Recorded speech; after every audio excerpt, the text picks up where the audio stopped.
mamaya, start na ng ating workout or jogging. Tinatamad ako mag-jogging, gusto ko lang mag-workout. Pero ang gusto ni Jason, magja-jogging kami. Guys, bad news. Dahil sa Pasko at New Year, nag-gain ako ng 1 kilo. Ang huli kong timbang is 68. From 674, nag-68. Ngayon, nag-69 tayo, guys. Kayang-kaya yan. Kayang-kaya natin lusawin yan for 1 week. So, ito na ang ating tinola. The overloaded tinola. Medyo matabang. Pero carry na. So, here's the yung gitna ng anong sayote. Matigas. Here's the sayote.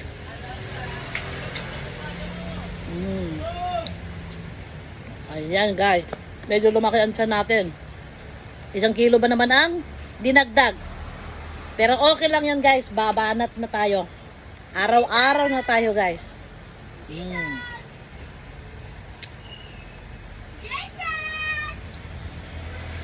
May matigas pa rin.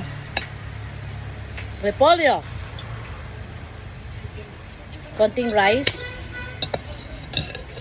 At soup. Aba, makulit itong repolyo na ito. Ayaw magpahuli. Ayan.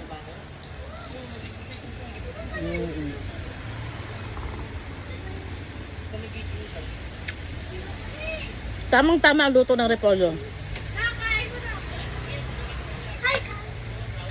Hindi matigas, hindi malambot. Yes, guys. Saktong-sakto.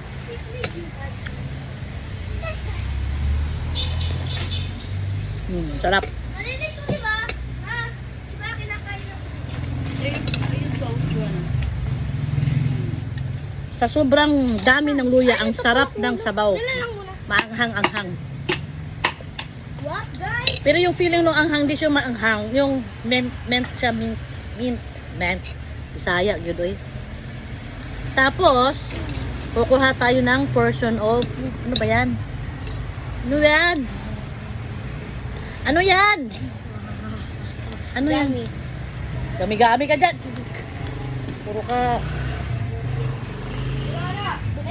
Ikaw mo, nag-scam sa ano eh. So, ito na ang ating karne ng manok. Pinya ko. Magsandok ka. Guys, grabe no. Pinili ko na. May buto pa rin.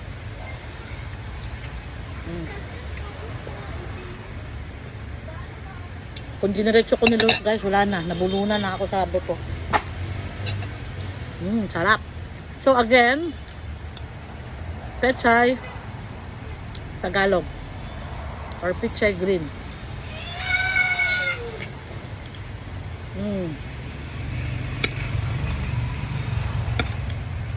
Ang ganda na pagkahap ko. Talagang gitna. Luto na hilaw. Hindi ka tulad nung nakaraan, nung naghapok yung anak ko. Diyos ko. Hilaw pa talaga, hindi hapkok. Ito, ang sarap, ah. Napakalutong. Ang lutong. May gatas pa pala dito.